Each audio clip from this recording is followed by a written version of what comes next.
A las 9:00 de la noche les estamos dando la bienvenida a La Letra Chica, a nuestro segundo programa de La Letra Chica. Gracias por acompañarnos. ¿Cómo andás, Analía? ¿Qué haces, profe? ¿Cómo pasaste Muy ayer? bien, muy contento, muy buenas repercusiones, sobre todo para mi familia y mis amigos, Sí, la que les gente en el encantó el canal. programa. Sí, así que yo me quedamos quedé todos. feliz porque en casa estoy bien. Sí, todos muy contentos, la verdad, pasamos muy lindo, así que Sí, con mucho estuvo muy entusiasmo. bueno. ¿Dónde nos Dieguito? pueden ver? Perdona.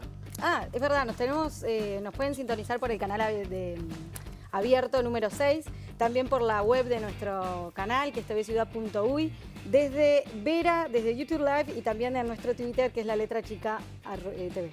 Yo, bárbaro, muy contento también con las repercusiones, pero en el programa de hoy voy a arrancar un poco reflexivo. Está bien. Porque creo que todos somos conscientes o intentamos ser conscientes de nuestros privilegios. Y un día como el de hoy, un privilegio es estar abrigado, es estar duda. calentito, es tener un lugar donde dormir, donde las inclemencias del tiempo. Meteorología tiene anunciada una ola polar de frío que fue en el comienzo de esta semana y se va a extender hasta el miércoles o incluso algún día más. Y según cifras del MIDES, hasta el 2019 había más de 2.000 personas que no tenían ese privilegio. Y estoy seguro que muchos en su casa lo valoran mucho más en estos días. Por eso hoy, en La Letra Chica, vamos a hablar de morir de frío en la calle.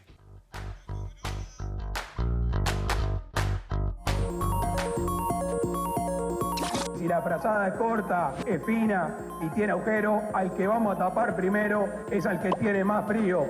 Sépanlo desde ya que esa es la justicia con la cual nosotros queremos gobernar.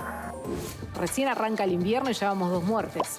Murió el primer hombre, por lo menos el primero de este nuevo invierno, ¿verdad? De hipotermia.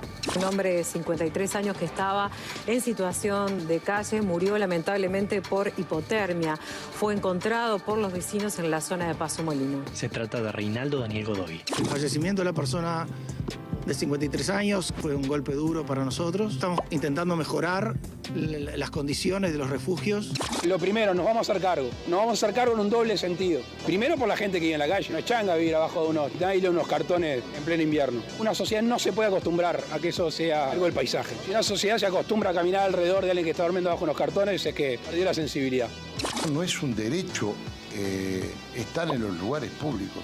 No lo es. Procederemos con las coordinaciones del caso para que la vía pública no sea un ámbito de vivienda. Pero lo que más me revienta, que han mandado ahora a policía a sacarle el colchón a la pobre gente que está en la calle. Y eso no es decir que la gente no tiene derecho a estar en la calle. Menos derecho tenemos a sacarle el colchón cuando está en la calle. Para mí es tétrico, es horrible que la gente esté en situación de calle. Para mí es malo que la gente, al menos que no moleste, no. Pero hay gente que está en situación de calle y que es peligrosa. Falleció otra persona de frío en la calle en Montevideo. Gustavo Castro tenía 31 años. A las 6 de la mañana de este miércoles, Daniel Bengua llegó a su panadería de Paysandú Illí para abrir el negocio y encontró al hombre tirado en la vereda a media cuadra de la comisaría de donde había salido 7 horas antes. La primera pregunta que uno se hace es si había lugar en otros refugios, ¿por qué no se lo derivó? Es decir, no se pregunta, ¿hay falta de coordinación? La directora de vulnerabilidad del MIDES, Fernanda Auersperg. Como Estado tenemos que decir que en esta situación concreta llegamos tarde. Sí sabemos que él quedó muy enojado porque se le dijo que no había cupo, intentó ingresar de todas maneras y hubo que llamar a la policía. Pero me parece que ese dato es menor al lado del fallecimiento de una persona. Todo compone la situación, Fernanda. Fernanda. Es un hombre que había alerta naranja en la calle, fue a golpear la puerta de un refugio, allí no se lo dejó entrar, tuvo que intervenir la policía y volvió a la calle golpeado. No sé si es un dato tan menor. Sí, llegamos tarde, no pudimos darle la respuesta. Yo la titularía distinto, porque llegar tarde es esta persona no se acercó a un refugio, pero cuando esta persona se acerca a un refugio no se le da la solución. Lo cierto es que esto ha explotado la polémica, se llamó a Bártola al Parlamento, se abrió una investigación en Fiscalía. primer mensaje es: no queremos dar ningún uruguayo por perdido y queremos hacernos cargo del tema. Se llevan generado algo más de 500 cupos que antes no existían y esos rápidamente se fueron colmando. Hoy con el sociólogo Juan Pablo Labat, que es exdirector de Evaluación y Monitoreo del Ministerio de Desarrollo Social. Realmente el MIDES debería cometer un acto de transparencia y publicar dónde se abrieron toda esa cantidad de lugares. Si nosotros comparamos contra el invierno anterior, yo puedo decir con total tranquilidad, de ninguna manera hay 500 cupos más.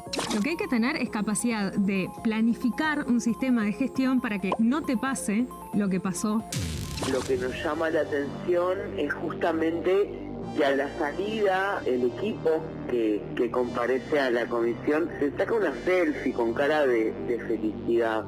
Y a mí me pareció un gesto bastante complicado, porque salir de dar explicaciones sobre la muerte de una persona y terminar en una selfie con cara de feliz cumpleaños, hay cosas que no se pueden dejar pasar. Pero somos 3 millones de habitantes. Si no te duele esto como uruguayo, que se muera una persona de frío en la calle, no tenés corazón.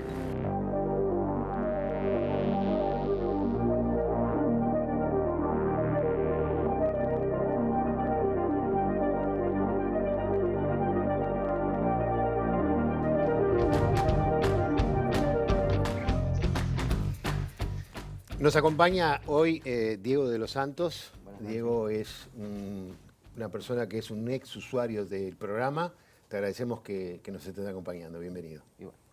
Y también nos acompaña Natalia Oval. Y quiero corregir algo que no hice ayer y que tendría que haber hecho. En realidad Natalia no es una invitada. Natalia forma parte del panel de La Letra Chica. Así que va a estar con nosotros muchas veces. Natalia es una periodista muy acreditada, sobre todo por sus análisis políticos en La Diaria, y docente de la Universidad de la República. Así que bueno, ahora sí creo que cumplí lo que tenía que hacer, Natalia. Está bien, mucho gusto en estar de nuevo con ¿Cuáles son los puntos en los que se ha centrado el debate político sobre este tema? ¿Cupos, redistribución? ¿Cómo fue el debate? Yo creo que lo primero que corresponde señalar es que este tema tiene muchos niveles de análisis distintos y que no vamos a poder abordarlos todos naturalmente en un programa de televisión. Tiene como un nivel más estructural que tiene que ver con las desigualdades inherentes al sistema en el que vivimos. Tiene un nivel más institucional, que fue en el que se centró justamente el debate político, que ahora vamos a ir, y después tiene un nivel más vincular de los vínculos de las personas en situación de calle y también de su situación personal. Se habla mucho de la cuestión de por ejemplo, de la salud mental o de otros factores que también pueden incidir. Entonces, el debate político partidario se centró en la ida del ministro Bartol al Parlamento la semana pasada, al Senado, a Comisión del Senado, se centró en la cuestión institucional, es decir, qué fallas hubo en el sistema que motivaron o determinaron esta situación, por un lado, y por otro lado, quiénes son los responsables de esas fallas. El primer punto que tiene que ver de discusión tuvo que ver con los cupos, porque es importante señalar que la cantidad de personas, mencionaba Diego en el inicio del programa, la cantidad de personas en situación de calle en 2019 fue aproximadamente 2.000 personas, pero es interesante e importante mencionar que entre 2006 y 2019 hubo un aumento de personas en situación de calle, pasando más o menos de aproximadamente 700 personas en 2006 a cerca de 2.000 en 2019. Y si bien los cupos aumentaron en 2018, estamos hablando de los cupos en refugio, claro, ¿no? Sí. En 2018 y en 2019 aumentaron los cupos, llegando aproximadamente a 1.800, un poquito más. No alcanza a cubrir la demanda, aunque está cerca. Lo interesante de esto es que se manejaron cifras un poco distintas en el Parlamento. Cuando Bartol fue a Comisión del Senado, él habló de que hay actualmente 1.200 cupos, cuando en realidad, según el censo del Ministerio de Desarrollo Social a personas en situación de calle y el informe de la División en Evaluación y Monitoreo del MIDES del año pasado, en realidad hay cerca de 1.800. Posiblemente Bartol no estuviera contando algunos programas de la División Calle, como el programa Cuidados o el programa de atención a las mujeres con niños a cargo. Pero, hubo ahí una discrepancia en términos de números. Las autoridades actuales sostienen que la cantidad, hay una herencia de parte de la administración anterior y que hay un déficit estructural de cupos, pero en realidad, como decía, más o menos la situación en 2019 si bien hubo situaciones parecidas a estas, porque también hubo personas que murieron de frío en la calle, no se dio una situación tan extrema como en este caso, que la persona va a pedir asistencia y se le niega porque no existen cupos. Las autoridades actuales anunciaron que van a incrementar la cantidad de cupos en aproximadamente 400 más, y si se cuentan las intendencias, 500 más. Pero bueno, eso también estuvo el debate ahí porque los dirigentes del Frente Amplio de alguna manera cuestionaban el hecho de que, por un lado, no se haya planificado que esta situación iba a acontecer cuando tenemos una situación de pandemia y de crisis económica, y era muy probable que las personas en situación de calle aumentaran, y que eso no tuvo la debida planificación, por un lado, y por otro lado también cuestionaron la transición. Eso te iba a decir, porque ahí hubo una discusión sobre, el Frente Amplio dijo no hubo una transición adecuada. Claro, la directora de la División de Coordinación de Programas en Situación de Calle del Gobierno del Frente Amplio, de atención a personas en situación de calle del Gobierno del Frente Amplio, que es Micaela Melgar, cuestionó el hecho de que su sucesor, que es Gabriel Cuña, que es una persona vinculada a la Iglesia Misión Vida, que es el actual titular, recién fue designado unos días después de que asumió el gobierno y no pudieron hacer una transición ordenada de esto. Melgar también dijo que la exministra Arismendi le había advertido a Bartol que esto podía acontecer, porque bueno, en general se prevén estos cupos antes de que llegue el invierno, y bueno, y finalmente, nada, como decía, lo que sostienen las autoridades actuales es que esto se viene arrastrando de antes, pero se manejan cifras distintas en cada caso. Diego. Bueno, estuvimos viendo, sobre todo en los noticieros, cuando pasó lo de Gustavo, este hombre de 31 años que murió acá en el centro, tras ir a buscar asistencia a un refugio, y bueno, todo lo que ya se ha hablado, muchísimas voces de personas en situación de calle. Pero hoy les quiero presentar a Diego, que Diego tiene la particularidad de que es un ex usuario de refugios y que es amigo mío, que nos conocemos hace casi 30 años. Y bueno, la vida lo llevó a tener que ser usuario de este sistema de refugios. ¿Durante cuántos años, Diego? 2 años. 2 años. ¿Y en esos 2 años cuántos refugios? Y mira, tuve permanente en 2, y en el transcurso de los 2 estuve yendo a distintos refugios por la noche. Bien. Y supongo que Natalia debe tener muchos datos sobre qué tipo de personas llegan a los refugios. Yo te conozco, pero quiero que te conozcan un poco más los que nos están viendo. Claro. ¿Por qué llegaste a un refugio? ¿Por qué terminaste siendo usuario del sistema de refugio? Porque tuve un consumo problemático que me llevó a eso, terminar dependiendo del Estado. Bien, pero aún así supongo que hay mucha gente que tiene consumo problemático y también tiene una casa a la cual volver. Supongo que bueno, fue un debilitamiento de relaciones familiares, todo eso. Un desgaste de muchos años. ¿Y es habitual eso en los refugios que gente con problemas de consumo sean usuarios? Sí, es muy común, sí. ¿Y cómo lo manejan los refugios eso? Porque supongo que uno, no sé lo que mucha gente puede asumir en su casa, pero uno piensa que el refugio es un lugar donde vos vas y tenés techo, comida. Pero para el adicto, por ejemplo, ¿hay algún tipo de contención? Hay contención, hay un acompañamiento, se les motiva a ir a lugares de rehabilitación. ¿Y la convivencia? Porque solamente hay refugios, y esto del desconocimiento, ¿son parecidas las realidades en un refugio o vos te encontraste con gente de todo tipo, gente que no tenían problemas de consumo, gente del interior, gente extranjeros, no sé? Ajá. Sí, hay de todo. Tenés gente mayor, gente psiquiátrica, gente de consumo, extranjeros, que todos terminamos en el mismo lugar. ¿Y vos como usuario cómo lo ves eso? ¿Eso favorece la convivencia o genera más? Y es bravo, y la convivencia tenés que saberlo llevar. Digo, tenés gente también que estuvo privada de libertad y tiene esos códigos de ellos que los quieren implementar ahí dentro, y bueno, no sé, tenés que ver cómo caminar porque te puede generar problemas. Supongo que cuando decís problemas es violencia. Violencias, amenazas, yo qué sé, no sé, pagar derecho de piso. ¿Y cuál sería la autoridad dentro de un refugio? Porque uno ve que, bueno, puede haber incidentes, puede haber... ¿Cuáles son las voces referentes dentro del refugio? ¿Quién manda dentro del refugio? Y mira, tenés la coordinadora y los educadores, pero tampoco podés ir y decir, vos, aquel me dijo esto, me dijo lo otro, porque tampoco ya como quedas mal visto entre el grupo. Después que se genera un grupo dentro del refugio, ahí es más llevadero, porque ya sabes con quién estás, cómo te llevas.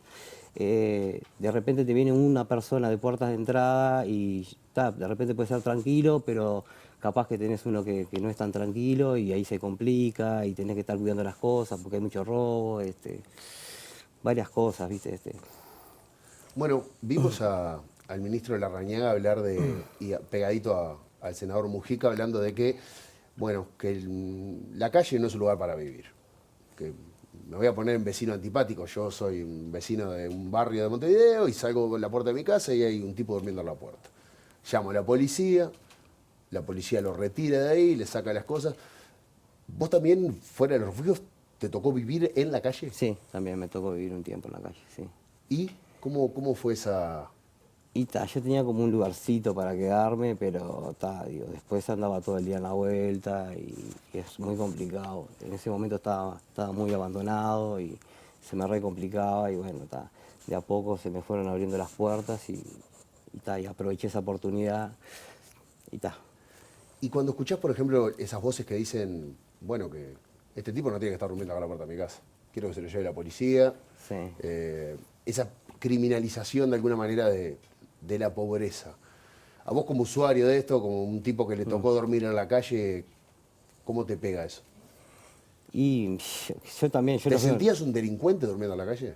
No, pero me trataban como tal, claro.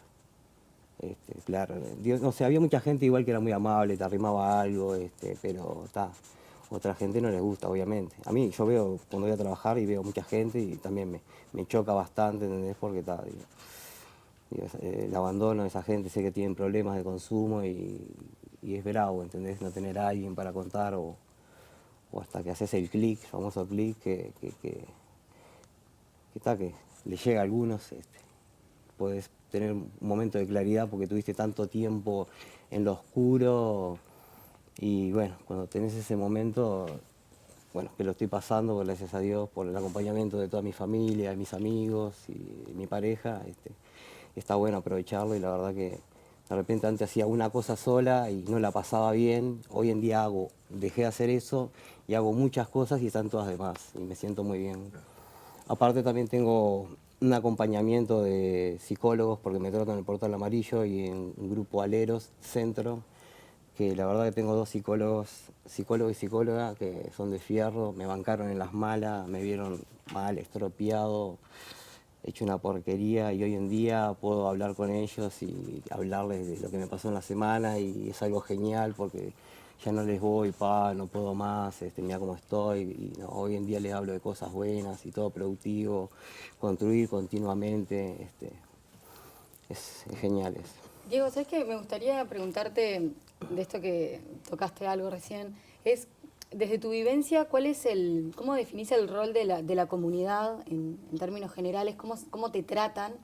Si tú crees que hay un compromiso o una conciencia desarrollada por parte de la gente con las personas que viven en la calle. Y sí, es complicado, porque sí, obviamente, la gente está nerviosa ya de hace tiempo, ¿entendés? Por más que no estés en situación de calle o entras a un lugar y medio como que ya está asustada la gente, ¿entendés? Y más, si te ven medio estropeado, como que, no sé, como que ya sentís eso en el aire. El prejuicio ese. Claro, ¿entendés? Y bueno, y uno agacha la cabeza y sigue largo porque llegué a donde estoy en ese momento y bueno, y estoy pagando las cosas, digo. Pero hoy en día, por suerte, ya lo puedo ver de otra manera, ¿entendés? Ya me manejo. Y a mí me gustaría que todo el mundo pudiera tener una oportunidad, porque no solamente los que tienen consumos problemáticos, sino que también existe gente mayor, que muchas veces terminan en un refugio por acompañamiento, porque estaba muy solitaria. Bueno, también tenés las personas psiquiátricas, que también es bravísimo. Ahora, que hablaste de oportunidades y creo que, y vuelvo a ponerme en vecino antipático, me puse el traje del vecino antipático. Vos a las 9 de la mañana tenés que salir del refugio. Sí. Podés volver a las 6 de la tarde. A las 6 de la tarde. A no ser que haya alerta meteorológica que te puedes quedar. Sí hay educadores para quedarse, si no... Afuera. Para afuera. Y estamos hablando de una cantidad de horas del día que yo Digo, estos locos, mirá, están todo el día ahí caminando, ¿por qué no reparten currículum? ¿Por qué no van a hacer algo productivo? Que andan boyando por todos lados. ¿Cómo es conseguir laburo o intentar conseguir laburo viviendo en un refugio? Bueno, tenés la clásica, los currículum, hablas con alguna educadora que tenés de referente, te los prepara, y yo salía todos los días con 10. Y un día me iba para un lado, otro día para el otro, así llegué a entregar, ponerle 250. ¿Y qué dirección ponías? Y ponía la del refugio, lo que se me complicaba con el teléfono, porque es de 9 a 6 de la tarde, está cerrado. Entonces, si me llamaban en ese transcurso de ese momento... No había nadie que atendiera. Y yo, sí, claro. Después la otra manera que tenía era por internet. Podía disponer de una computadora a cierto horario, y ahí tenía una página mía y buscaba por todos los medios posibles, Gallito, busco show, CompuTrabajo. ¿Tuviste suerte? No. Eso también.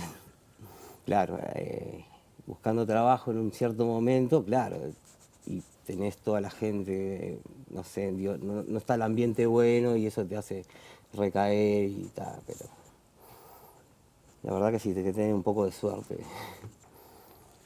O más ayuda. O más ayuda. O más ayuda. Sí,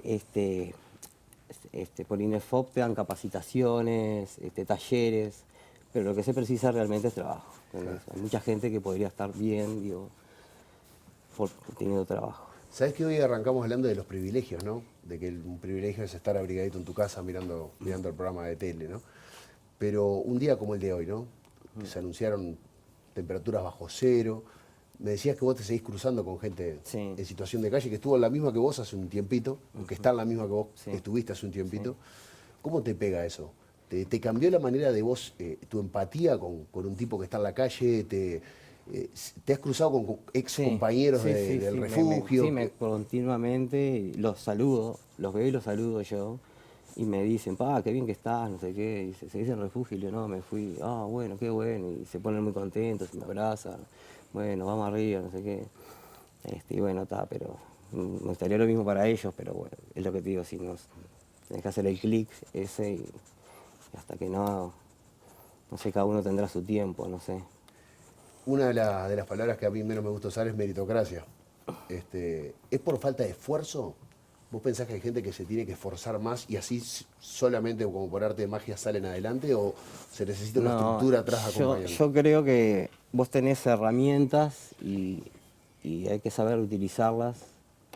Y por más que las utilices también tenés que tener un poco de suerte, porque no es tan fácil tampoco. Pero si vas tomando las cosas, yo qué sé, un acompañamiento de un psicólogo, que podés hablar, porque hay veces que algunos dicen, yo no quiero hablar con un psicólogo, pero hay veces que es necesario que alguien te acomode los caramelos, los patitos, porque sí. Alguien que te escuche. Claro, es muy importante. El Grupo Aleros, centro, hay 4 profesionales importantes y tenés un acompañamiento individual, te preguntan en qué andás, te ofrecen cosas para hacer, talleres, también los que tienen problemas en la boca se las arreglan.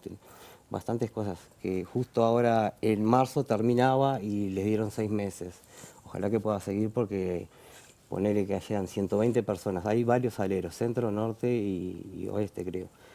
Y bueno, y hay mucha gente que depende de eso porque depende de ir a hablar una vez a la semana con alguien. Yo le quería hacer la última y después ustedes... No, por favor. De acá para adelante, supongo que no hay... La marcha atrás no está en tus planes y está buenísimo que así sea. Pero yo sé que hay un sistema de penalización, por decirlo de alguna manera, en un refugio. Sí. Y quería que me hables un poco de eso. Por ejemplo, sé que está prohibido el consumo de alcohol, el consumo de drogas. Sí. Y si te agarran consumiendo, una persona que vive en la calle, está permanente en un refugio, es un drogadicto, y lo agarran consumiendo dentro del refugio. Bueno, ¿cómo se penaliza lo eso? que se hacía hasta el año pasado era, si te agarran, te podías quedar la noche y al otro día estabas suspendido. Y desde tu punto de vista, no sé si te pasó eso alguna vez, ¿es efectivo eso? No, igual puede reincidir, porque si te pueden llegar a echar, no sé cómo se le dice en verdad, de bajar de ese refugio y tenés que ir de vuelta a puertas y te mandan a otro y así van pasando por varios. También por violencia puede ser eso mismo, también que te suspendan Y después tenés otra cosa que no sé si está todavía en pie, que era, vos podés faltar 12 días, o faltás 2 días, el tercero, si no viniste, te sacan del sistema. Y ahí tenés que empezar todo de vuelta. Bien, Diego, te agradecemos muchísimo. Fue un gusto tenerte. Te agradecemos además tu franqueza, tu sensibilidad para contarnos tu historia. Y bueno, a tener la fuerza para seguir adelante, Muchas seguir gracias. saliendo. Un gusto, cualquier cosa a las órdenes. Muy bien. Gracias, Diego. Analía. Sí, los invitamos ahora a hacer un contacto vía Zoom con Eduardo Cabrera, que es justamente uno de los integrantes del colectivo Ni Todo Está Perdido, que es una de estas organizaciones que le da voz a la gente que vive en la calle. Nos habla ahora desde el cordón, no sé si nos estás escuchando. Hola, ¿cómo andás? Saludos a todo el piso ahí. ¿Qué tal? ¿Cómo estás, Eduardo?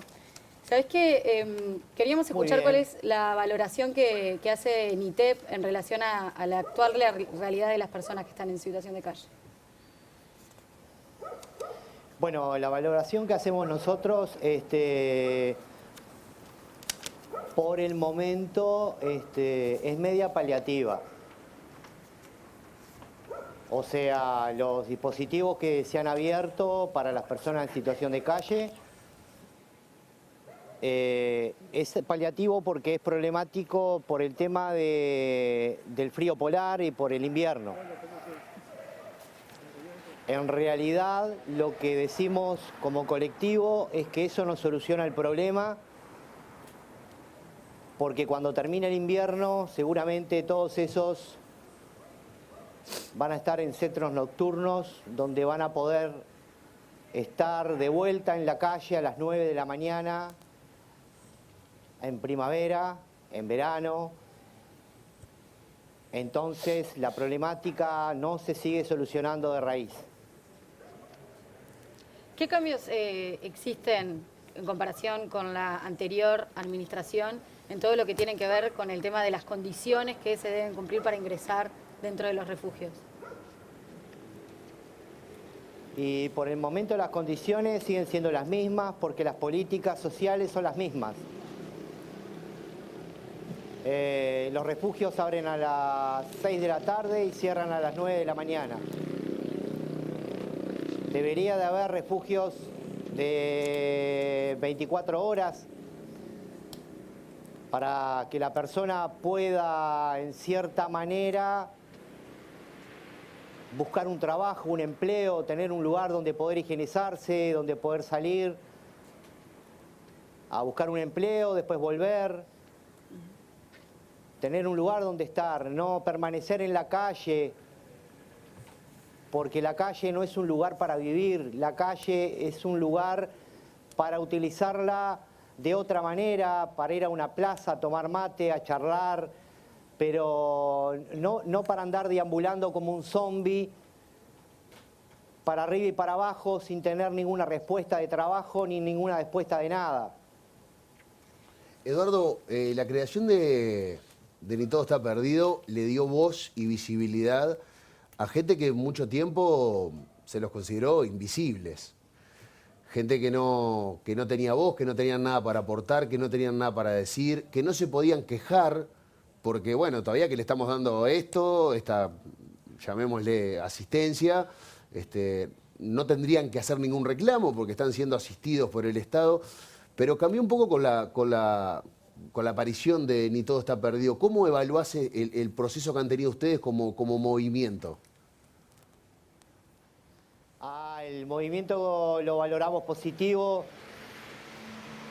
dentro de lo que son los medios de comunicación, prensa escrita, gráfica y medios televisivos, Facultad de Ciencias Sociales, Derechos Humanos, Defensoría del Vecino, Intendencia Municipal de Montevideo, Fabiana Goyeneche, la casa que tenemos hoy de NITEP, que la logramos debido a un conjunto de personas que la fuimos peleando en facultades sociales. Y las propuestas a nivel psicológico que se ofrecen desde dentro de los refugios, ¿te parece que son buenas, te ayudan, te dan una mano para salir adelante? Las propuestas que se ofrecen en los refugios, los psicólogos que trabajan en dichos centros no es que no tengan la capacidad de tratar al usuario, son muchos usuarios para un refugio solo. ¿Y cómo tomás esta lamentable situación de que hayan ya en este año fallecido 2 personas, 2 compañeros de la calle a causa del frío? Bueno, el compañero Gustavo que falleció es un compañero integrante del colectivo NITEP, donde la educadora de dicho centro hizo un acto de negligencia inhumano, porque debida de haberlo dejado entrar en esa noche, haberle tirado un colchón que durmiese en el comedor y dejarse de tanta cháchara, y al otro día ese compañero hubiese estado vivo. Eduardo, te quería preguntar específicamente por la situación esta global de la pandemia del coronavirus, que supongo que agravó, entre otras cosas, bueno, hubo cambios, generó cambios, se eliminó la puerta de entrada, eso cambió el sistema que tenían las personas en situación de calle para acceder a los refugios, pero aprovecho para informar a la gente que se confirmó un nuevo brote de coronavirus acá en Montevideo, con 9 casos, 2 pacientes y 7 funcionarios en la médica uruguaya. Pero quería saber cómo los afectó a ustedes.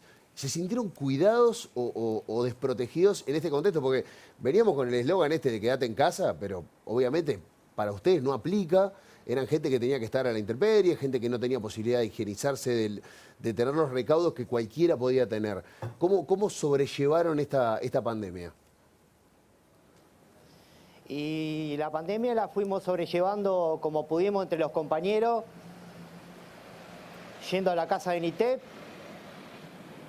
utilizando las medidas protocolares que Fabiana Goyeneche y la Intendencia había puesto con el tapaboca y el distanciamiento, porque el presidente de la República, Luis Lacalle Pou, había tomado las medidas para las personas ricas que viven en Pocito, Buceo, Carrasco, Malvin, los que se podían quedar en casa. Nosotros no nos podemos quedar en casa porque no tenemos casa. Entonces deberían de haber utilizado un mecanismo también para nosotros en el momento que se largó la pandemia, no haberse acordado solo del ciudadano que tiene una casa y un techo, porque es muy fácil hablar del que tiene una casa, pero el que no la tiene la sufre todos los días 9 horas en calle, donde cualquiera de nosotros, de NITEP y los que están en calle, nos pudiésemos haber agarrado coronavirus y pudiésemos habernos muerto, y esto hubiese sido una pandemia más trágica. Porque ahora salimos a decir que Uruguay es un ejemplo a nivel mundial porque no hay coronavirus. Pero nosotros seguimos estando expuestos. La persona en situación de calle está expuesta también. ¿Ustedes están tratando de presentar un proyecto de ley que los ayude o que ayude a resolver estas situaciones? Sí, nosotros tenemos con la abogada Valeria España un proyecto de ley para enviar al Parlamento, donde hay una cantidad enorme, una batería de propuestas para erradicar la problemática de situación de calle. Eduardo, te agradecimos muchísimo estos minutos y bueno, esperemos que todo pueda ir avanzando de la mejor manera. Te mandamos un saludo muy grande. Les agradezco a ustedes y antes de despedirme, decirle a la ciudadanía, a aquellos que quieran arrimar un abrigo, estamos en Uruguay G. Y si ven a alguna persona durmiendo en la calle, que no llamen al 911. Que llamen al centro Mides, que pase alguna camioneta a buscarlo. O que le arrime alguna manta, algún abrigo, y que no lo criminalice y no envilice más a la persona en situación de calle, que es un humano más que está durmiendo en calle.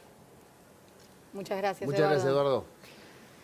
Me queda una duda que capaz que alguno de ustedes me la puede contestar. El hecho de que sean solamente nocturnos, que no tengan un lugar para estar durante el día, ¿es un problema económico o es una definición de políticas?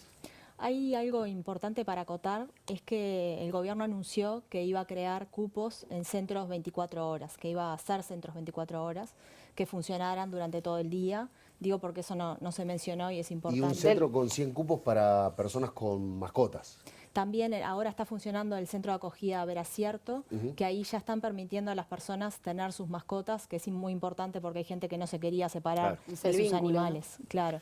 Y en ese sentido, bueno, ya hemos escuchado los testimonios de los que están directamente involucrados, de que es importante también un acompañamiento, no solamente en la noche, sino también durante el día. Aparentemente las autoridades actuales recogieron esa inquietud y van a crear cupos también en centros 24 horas. Bueno, pero ¿qué información más tenemos sobre este tema? Bueno, en realidad también está bueno, yo mencioné un informe del MIDES, de la División de Evaluación y Monitoreo del MIDES, que en realidad lo que hace es basarse en 5 relevamientos que realizó el MIDES entre 2006 y 2019. Y ahí surgen algunos datos interesantes porque no solamente sabemos, como ya mencionamos, cuántas personas hay en situación de calle, sino también el perfil de esas personas. Más allá de bueno, las impresiones que nos contaban recién respecto a la gente que concurre a los refugios, hay un relevamiento y ahí lo que se establece básicamente, el primer dato interesante, es que menos del 20% de las personas que acuden a los refugios están en una situación crónica de calle. Es decir que, en otros términos, más del 80% de las personas que asisten a los refugios es una situación de alguna manera circunstancial. Que eso creo que está bueno decirlo para desmistificar un poco esa idea que tienen algunos sectores sociales de que se trata de las personas, abusadores, de grupos sociales con particularidades, etcétera. En realidad son gente como cualquiera de nosotros que pasa por una situación en general. Puede ser de adicción, como mencionaban, pero también una situación económica compleja y que cae en esa situación de manera circunstancial. Es transitorio, ¿no? Es transitorio en general, ¿no? Yo creo que la pandemia a muchos les hizo abrir los ganchos de decir, che, estamos todos cerca, o sea, le puede pasar a cualquiera. Claro. Sobre todo la gente que se dejó de recibir ingresos y dice, che, loco, no puedo pagar el alquiler. O sea, si no tenés un familiar, un amigo, y bueno, capaz que terminás en un refugio. La gente de NITEP ha dicho en otras entrevistas periodísticas que en realidad el perfil de las personas que hay periodistas también, ex periodistas, ¿no? Ex artistas, hay gente que tenía sus oficios, y quizás estaba en una situación de informalidad en el empleo y cae en esa situación. Y se ve además que los principales factores para salir de esa situación tienen que ver, por un lado, con la mejoría en los ingresos económicos y por otro lado con la recomposición de los vínculos, que no hablamos mucho, pero muchas veces vienen por rupturas de vínculos, el hecho de que las personas queden en la calle y luego los familiares, por ejemplo, los acogen en sus viviendas y esa situación de calle se soluciona, pero en realidad es interesante ese dato, entonces que es circunstancial y que además hay como un flujo, digamos, no siempre son las mismas personas que están, y por eso es tan difícil calcular. Ahora el Ministerio de Desarrollo Social, la semana que viene, va a empezar un censo, anunció el ministro Bartol, para saber más o menos con cuántas personas hay ahora en situación de calle, porque evidentemente, como mencionábamos antes, la situación de la pandemia y de la situación económica hace que veamos, por lo menos a simple vista, muchísima más gente en la calle, pero no lo tenemos cuantificado. Muy bien. Una última cosa. ¿Qué cosas son las que hay datos de qué es lo que desestimula a la gente a ir a los refugios? Sí, hay algunos datos que van un poco en consonancia con lo que planteaban recién, que tienen que ver con, por un lado, en ese estudio del MIDES que mencionaba, hay una valoración muy positiva del trato de los funcionarios, salvo excepciones, y también del acompañamiento en cuestiones de apoyo al empleo, por ejemplo, ¿no? Cómo presentar un currículum, etcétera, que también lo hacen los refugios y los educadores y las personas que trabajan allí, pero hay una valoración negativa de la infraestructura y de la rigidez de las normas. Dicen que algunas normas, como por ejemplo poner hora para llegar, hora para bañarse, hora para comer, eso es un factor que desestimula a las personas a concurrir a los refugios y reclaman más autonomía, ¿no?, en sus decisiones. Natalia, muchas gracias. Vamos a compartir con ustedes lo que fue en el día de hoy el lanzamiento del programa Calle.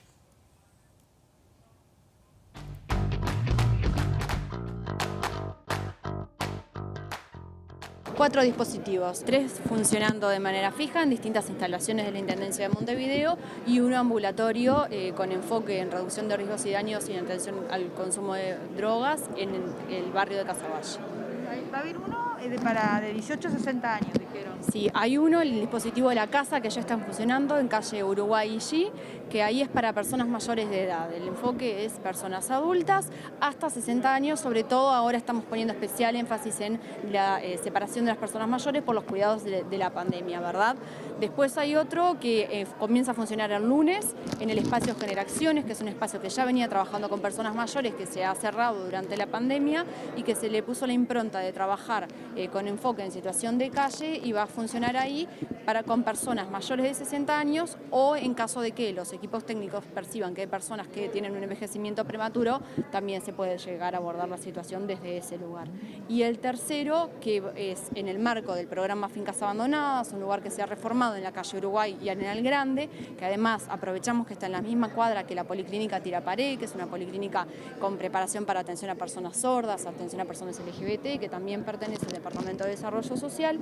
Ese lugar va a tener un enfoque específico en reducción de riesgos de años y en una atención de salud y sociocomunitaria a personas consumidoras.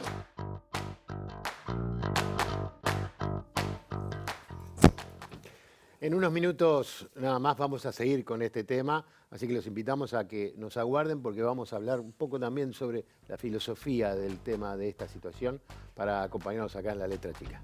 Un segundito nada más.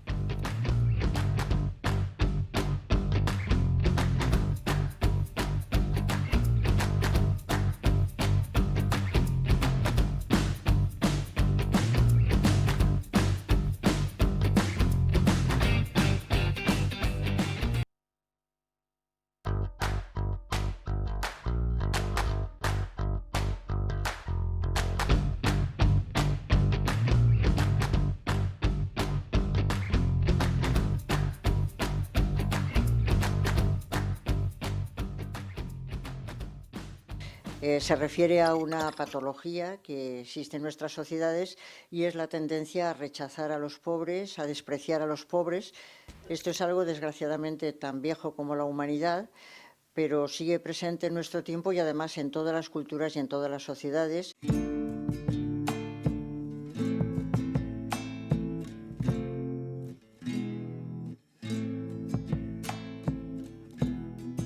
El odio a las personas pobres tiene un nombre, se llama aporofobia. Es una palabra nueva, sí, recién parida, pero por una herida antigua que pareciera no cerrar jamás. Una maldición residual creciendo como una planta envenenada entre los escombros acumulados de distintos sistemas fallidos, despiadados y enfermizos. La rabia del alma colectiva de esta especie que odia, odiándose a sí misma. Es importante que tenga un nombre, ahora ya lo tiene en español, y es importante porque así lo reconocemos, igual que le ponemos nombres a los ciclones y a los huracanes, pues también le ponemos nombre a este desprecio al pobre, a este rechazo al pobre, y esto nos permite prevenirnos contra ello. Acá, en nuestro propio sur montevideano, una pareja del Caribe, de esas que habla con palabras bailarinas y que baila como si la vida fuera una cosa justa, es estafada en una pensión de mala muerte por un buitre de buena vida, rebosante, codicioso, con gesto de señora educada. El buitre les teme y les desprecia y les estafa, haciendo más pobres a los pobres que detesta porque odia lo que son sin saber que se está odiando profundamente a sí mismo. Película repetida. Nos acompaña el doctor Gustavo Pereira, profesor titular de Ética y Filosofía Política de la Universidad de la República. Gracias por venir. Gracias por la invitación. No, por favor. Hace un tiempo en una nota escrita que escribías en la diaria, hablabas de la democracia y la definición es, de alguna manera, el veneno de la democracia, este nuevo término y esta forma que de alguna manera criminaliza a los pobres, haciéndolos ver como que no quieren trabajar, quieren vivir a costa del Estado, ¿para qué tienen hijos? ¿Por qué no planifican su vida? Toda esa conducta social como de un cierto desprecio hacia los sectores de menos posibilidades, como que están en esa situación porque quieren. Es como un sentimiento según lo que tú decís, como un veneno para la democracia. ¿Es cambiable eso? ¿Ese sentimiento es así? ¿Por qué es? Sí, primero es un veneno para la democracia porque la aporofobia o las distintas formas de discriminación lo que hacen es romper algo que podríamos denominar como el código fuente de la democracia, que es la condición de libres e iguales. ¿Sí? El considerar a otro en esos términos que tú recién decías, lo que hace es no tratarlo como un igual, no considerarlo como alguien que es igualmente digno. Y eso socava ese código fuente, claro, esa base que es lo que nos permite autocomprendernos como miembros de una sociedad democrática. Eso tiene una base en el siglo, en dos obras, en dos filósofos, simplemente para mencionarlos, en John Locke, ¿sí?, en el segundo tratado del gobierno civil, y en Kant, en Immanuel Kant.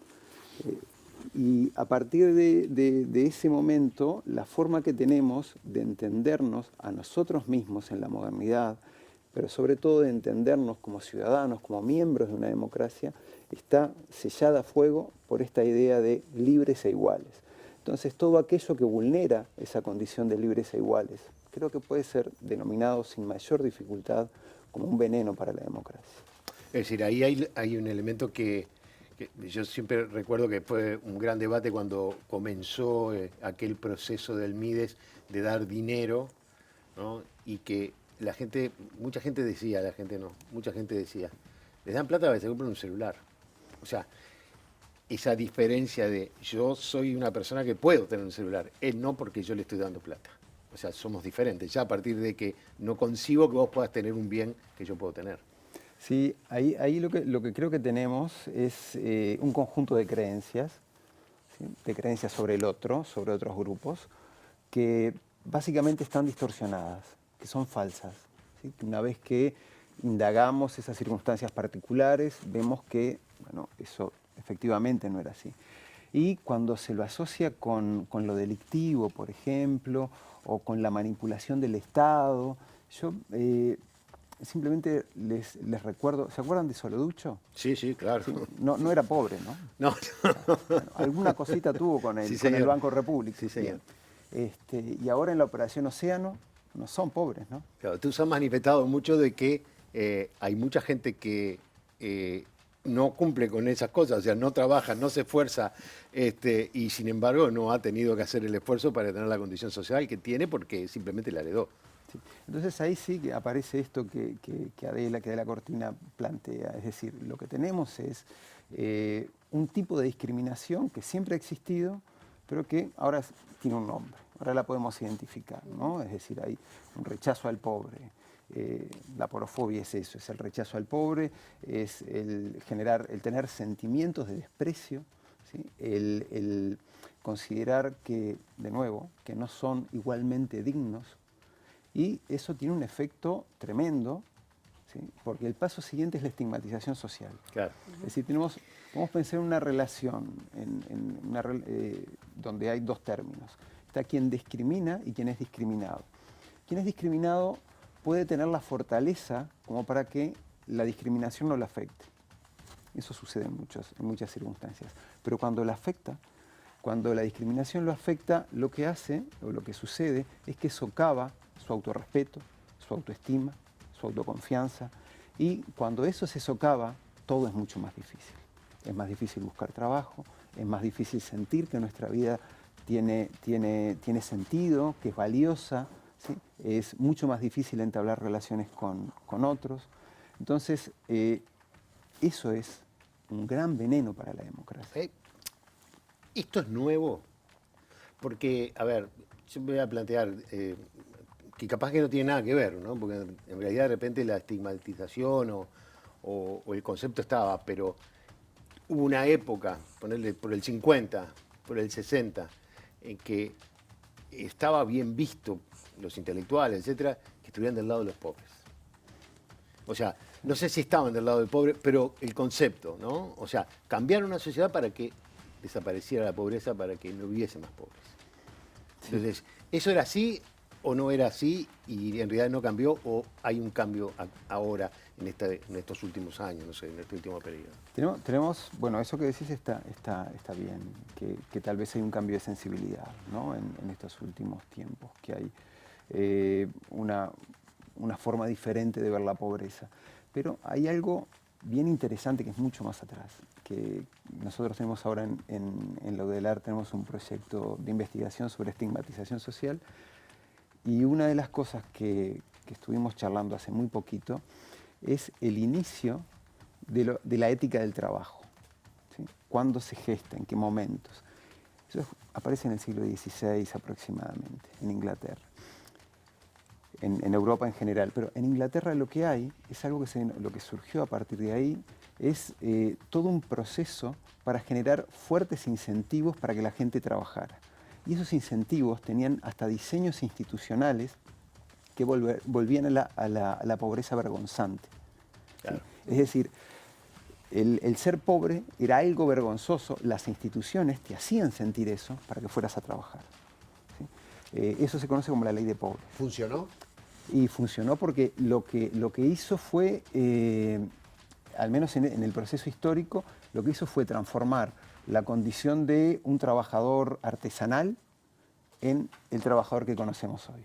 Imagínense que para transformar a un artesano que tiene el control de toda su producción, que tiene el tiempo para él, que puede dedicar incluso algún tipo de dimensión artística en su trabajo, para transformarlo en alguien que está 8 horas haciendo una tarea rutinaria, ¿no? Un Chaplin en los tiempos modernos. ¿Sí? Se tuvo que realizar un gran esfuerzo, ¿sí? Un gran esfuerzo, yo creo que a sangre y fuego, con este tipo de medidas, y el resultado, bueno, es el que vemos. ¿Sí? Hoy lo que tenemos no está tan bueno, perdón, no, que no sé, los definitivamente ingleses, no. con mucho respeto a los ingleses, pero me parece que nos arruinaron. Gustavo, ¿cuál es la responsabilidad que tiene el Estado en esta percepción social? Y bueno, yo creo que cuando hablamos podemos hablar del veneno de la democracia y de una vergüenza para la democracia con la pobreza, ¿no? Es decir, la pobreza, una de las cosas, la pobreza y la estigmatización social, la porofobia, una de las cosas que hacen es poner en evidencia que el Estado está fallando en algo, ¿sí? Y que está fallando mucho en algo. No sé, hace unos años teníamos más del 30% de pobreza, ahora tenemos hasta hace poco había un 8,5%, eso es un esfuerzo enorme que hizo el Estado y un logro enorme bajar la pobreza de esta manera. Cuando uno ve la serie, ¿no? la serie de los últimos 20 años, realmente ha bajado muchísimo, pero yo creo que una democracia tiene que aspirar a tener pobreza cero. Y eso es obligación de las instituciones. Es obligación del gobierno, de los ministros, de los parlamentarios. Y en ese sentido hay dos dimensiones. Está la dimensión institucional y la ética. Si hay una dimensión ética que creo que es importante indicarla, porque a mí me parece que un ministro no puede salir un ministro de Desarrollo Social del Parlamento y sacarse una foto como la que se sacó cuando fue consultado porque había muerto alguien por ineficacia del ministerio. Eso es una cuestión de frivolidad que socava la dimensión ética de nuestros gobernantes. Y también algún parlamentario que comparaba la muerte de una persona con pollitos. Sí, sí. Bueno, entonces, tanto la dimensión institucional, la de diseño, la de la eficacia de las políticas, como la dimensión ética son cruciales y tienen que aunarse para poder llegar a que no tengamos más vergüenza de esto, para que no sea una vergüenza para la democracia. Yo te quiero hacer la última pregunta, porque como que me salta. Hay un proceso, un gran esfuerzo, reducir la pobreza del 30% al 8%, prácticamente creo que el índice de miseria casi que desaparecido, sí. Pero el sentimiento no disminuyó. Sí. Sí, es cierto. O sea, es decir, son menos, pero siguen siendo tan estigmatizados o más que antes. Tal vez ahí también los mensajes que damos, los mensajes públicos que damos tienen mucho que ver con eso, ¿no? Por ejemplo, ¿qué se entiende por apariencia delictiva? Que es algo que se decía hace claro. ¿Qué es apariencia delictiva? ¿Es solo ducho, como te decía? ¿Quién lo juzga? Claro. ¿A qué se está refiriendo alguien cuando habla de apariencia delictiva? Alguien que es oscuro de tez, que está mal vestido, que lleva una gorra con visera para atrás, championes brillantes, apariencia delictiva. ¿Y quién daba ese mensaje? ¿No? Lo daba alguien que tiene la responsabilidad de conducir el país. Entonces, bueno, esas responsabilidades, por eso la dimensión ética es tan importante. ese comportamiento responsable de pensar, bueno, vamos a tratar de construir un relato un poco más compasivo que esto que hemos tenido. Vamos a tratar de sentirnos igual o de promover que somos igualmente vulnerables, que todos podemos, como ustedes decían hace un rato, que todos podemos rápidamente caer en una situación de este tipo. Y creo que eso puede ayudar a transformar esa forma que tenemos de sentir al otro. Gustavo, te invitamos ahora a ti y a la audiencia a ver un tape donde les vamos a presentar a Jorge Fierro. Es un cineasta, un tallerista, que justamente durante los primeros días del confinamiento en la pandemia salió a grabar a las calles de Montevideo para entrevistarse con gente en situación de calle y ver cuál era realmente su realidad.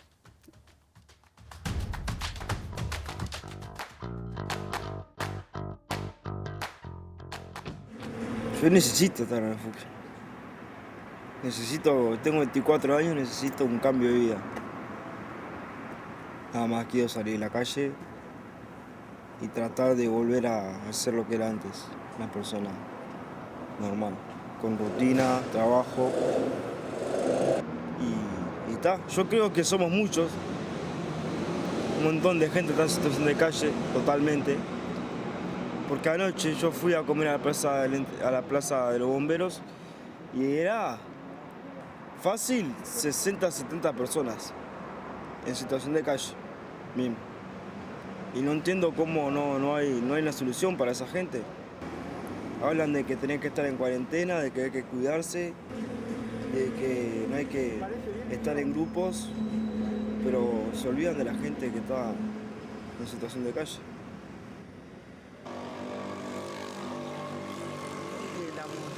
Vos vas a un lugar a pedir trabajo y le decís que vivís en un refugio y ya te miran de otra manera.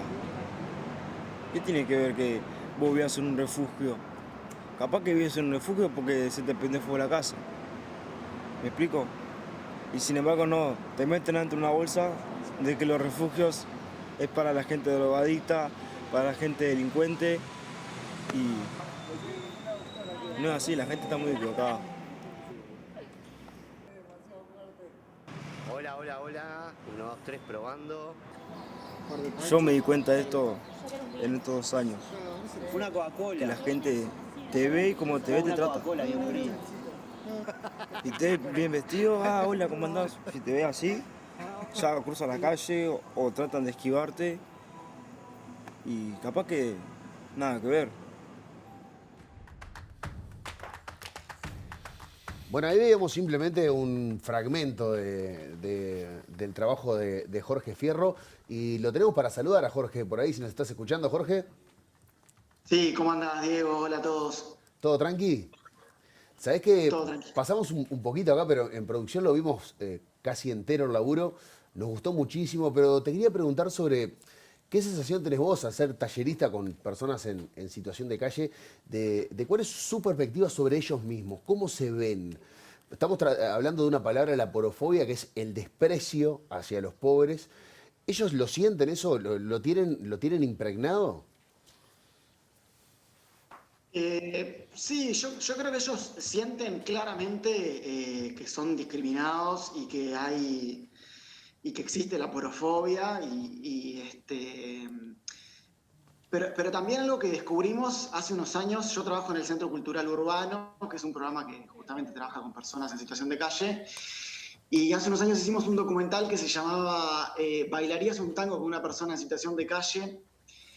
Y que estuvo muy bueno porque hablamos mucho de los prejuicios, y muchas de las personas que están en situación de calle también tienen prejuicios sobre las personas en situación de calle. Entonces está tan instalada la idea y el desprecio hacia hacia esas personas, que ellos mismos la tienen muy incorporadas. Entonces creo que por eso el trabajo que hace el Centro Urbano y también el colectivo Ni Todo Está Perdido es muy importante para cambiar hasta su propia percepción.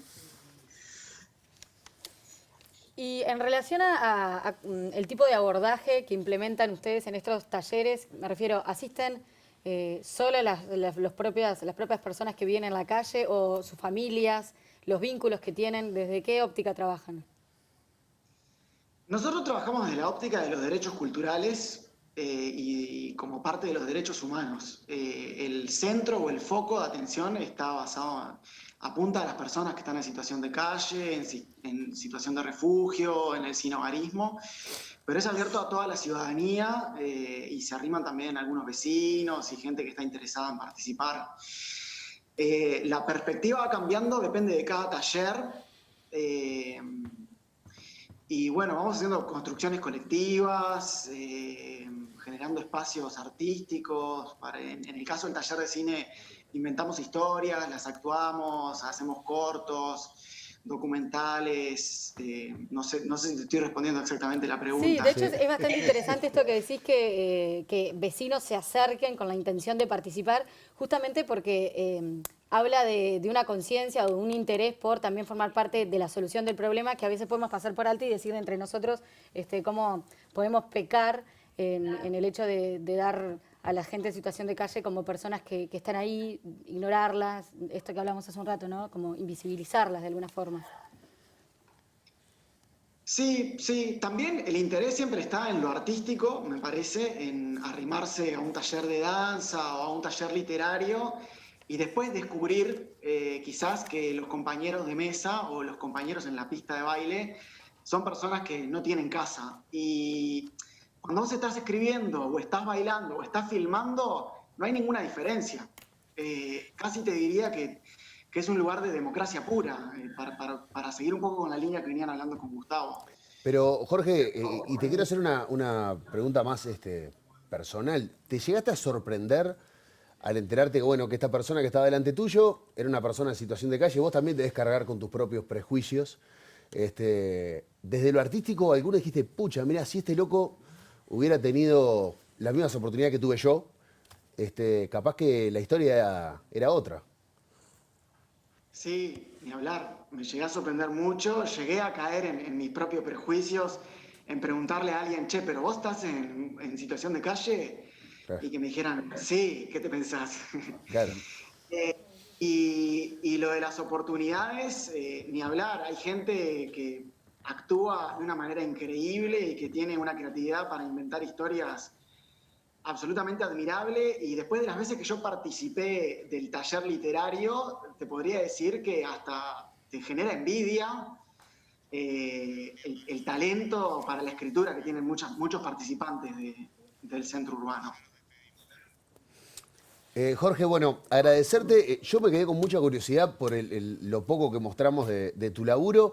¿Cómo se puede acercar la gente al centro? ¿Qué tipos de cosas están hoy? Supongo que también la pandemia los tiene que haber desacomodado un poco, pero ¿cómo está laburando hoy? Sí, la pandemia nos desacomodó bastante. Estamos retomando igual los talleres, justo ahora estamos retomando. Son de menor duración. Urbano está ubicado en la calle Paraguay 1190, esquina Canelones. Estamos de lunes a viernes a partir de las 2:30 de la tarde, y ya a las 3 todos los días hay 1 o 2 talleres simultáneos. Expresión corporal, taller literario, taller de títeres, taller de cine. Y nada, la gente, todo el mundo invitado a participar. Pueden buscarnos en Facebook, en Urbano Cultura, me parece que es el Facebook, o Programa Urbano, y preguntar, acercarse. Jorge, un placer charlar contigo. Igualmente, saludos para todos y suerte con el programa. Muchas gracias. Nos tenemos que ir, ¿no? Pero vos me vas a perdonar, yo le voy a robar una frase, por lo menos, a Gustavo Pereira. No puedo desaprovechar que te tengo acá. El otro día escuché al doctor Cohen y al doctor Rami, a los dos, insistir mucho en el tema de la ética. De que ellos a sus alumnos en la universidad les plantean permanentemente los problemas éticos que tiene la medicina, o que en este caso concreto. Estamos ante una situación en la humanidad en que tenemos que volver a la ética y a la filosofía.